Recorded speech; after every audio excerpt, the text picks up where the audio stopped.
Boy, your boy Trump, it's not a dull date with him. So he was hosting the new Japanese Prime Minister, Sanae Takaichi. You know what I'm saying her name right? Please, Prime Minister, don't get mad at me if I butchered your name. But he was hosting her. She's a new Prime Minister from Japan. And Japan is an ally of the United States who denied sending their warships, anything involving the United States. And I want you to hear what Donald Trump said when he was questioned by the media about why didn't he let his allies know what they were doing. Why didn't you tell U.S. allies in Europe and Asia, like Japan, about the war before attacking Iran? So we are very confused about we Japanese citizens. Well, one thing, you don't want to signal too much. You know, when we go in, we went in very hard, and we didn't tell anybody about it because we wanted surprise. Who knows better about surprise than Japan? Okay? Why didn't you tell me about Pearl Harbor? Okay? Right? You know, he's asking me, do you believe in surprise? I think much more so than us. And we had to surprise him, and we did. And because of that surprise, we knocked out, the first 2 days, we probably knocked out 50% of what and much more than we anticipated doing. So if I go and tell everybody about it, there's no longer a surprise, right? Oh, did this man just really say that to that lady, in front of that lady? Like, Trump, come on, bro. You ain't got to say everything that's on your mind, man. Like, come on. We all know the history. First of all, Japan was not an ally of the United States when they attacked Pearl Harbor. So it's a total different time period. So why would they tell you specifically anything or any American if they were going to attack Pearl Harbor? That's number one. Number two, after the attack of Pearl Harbor, we know the United States dropped nuclear weapon bombs on Nagasaki and Hiroshima, which really took out the lives of many, many people. And maybe she knows people who suffered from that fallout. Maybe it was parents, friends, or somebody in the family. And so why would you say that about Pearl Harbor? It doesn't make sense. See, in Trump's mind, he's just being funny. He don't think with decorum. He don't think with respect. And he's doing this in front of television camera. Look, it'd have been one thing. He would have said that mess just off camera and she heard it. That still would have been bad.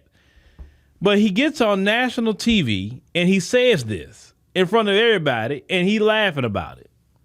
And you see that lady's face, you're like, oh man, that she wasn't hee-hee-ha-haing about anything. You know what I'm saying? So you imagine why it's going to be in the Japanese media. So yeah, Trump, good luck at getting them to help you with anything.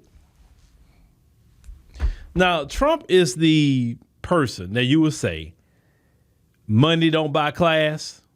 If anybody's that person you want to put in the dictionary, put our 47th president right there in the dictionary, and he's the person who say money don't buy class.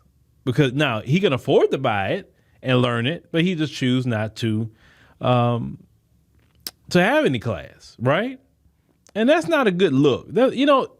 Trump is a representation of the United States of America.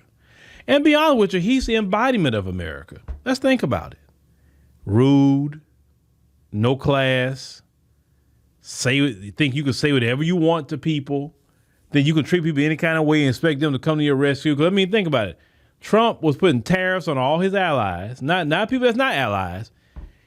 He putting tariffs on all his allies, talking crazy to all of them, and treating them horribly. Then when he needs help for something that he decided to get himself involved in, Iran did not send a missile over here. They didn't do nothing to America. Remember, they was negotiating with America. That's what make this so egregious. Like when that foreign minister from Iran said, we was negotiating with them. While we negotiated, we had a great meeting. We walked away. We was going to come back and meet again. And they attacked us. So could you imagine? Why would anybody want to talk to you? That's why they say, you know what? It's on and popping. We don't want to talk no more. I wouldn't talk to nobody either that I'm trying to negotiate something with them and then you just come attack me? That doesn't make sense. So he pissed off the allies. Denmark is another ally. He pissed him off by Greenland. Like, he just pissing everybody off. And then when he needs help, nobody want to help him. I mean, but he put himself in that situation. There's no way, if I'm the president of the United States, I'm going to make sure I get along with all my allies and make sure we good. If anything I would negotiate with my allies is this. Hey, look, on the tariff thing, let's just do zero tariffs. Like, we trade with you, zero tariffs. You trade with us, zero tariffs.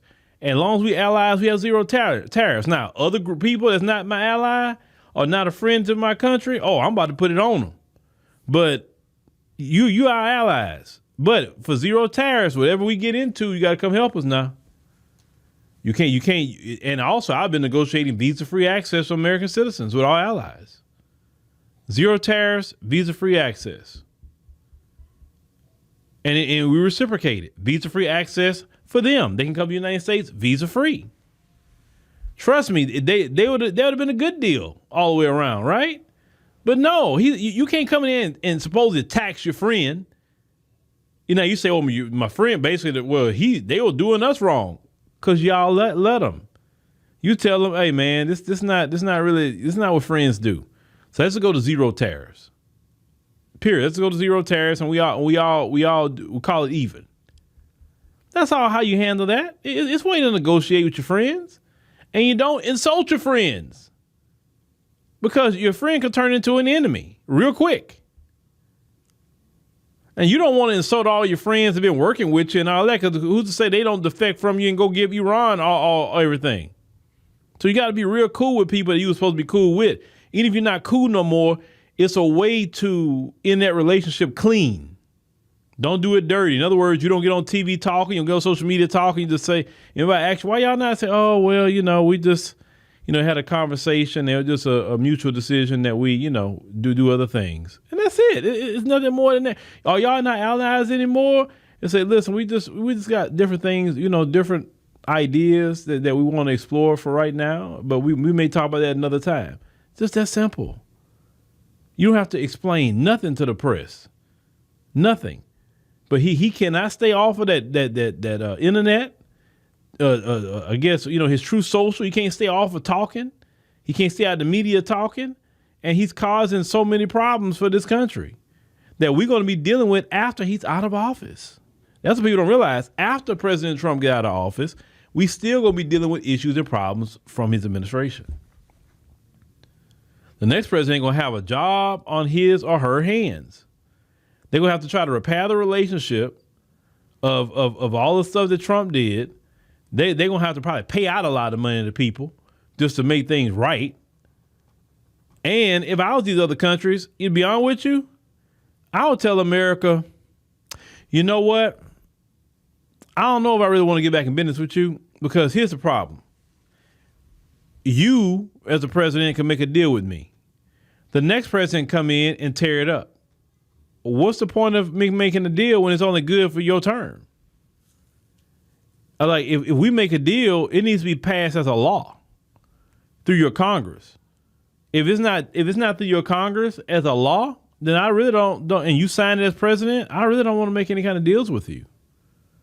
So it's just that simple. That's what I would say if I was a different country. I'd say, because we had the Iran nuclear deal with Obama, Trump come in and tear it up. Well, what's the point of going through that for if another president just come in and tear it up?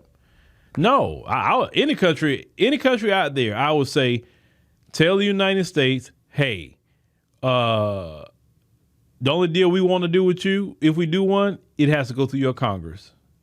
It has to be a law that you have to abide by. Period. Or we're not doing anything. That'd be the only way to prevent that, because, that's not good business. Every couple of years, a president come in and just do whatever he wants. No. But, yeah, Trump has no decorum whatsoever. It's crazy. It's crazy. But, hey, that's about what America loves from him, right?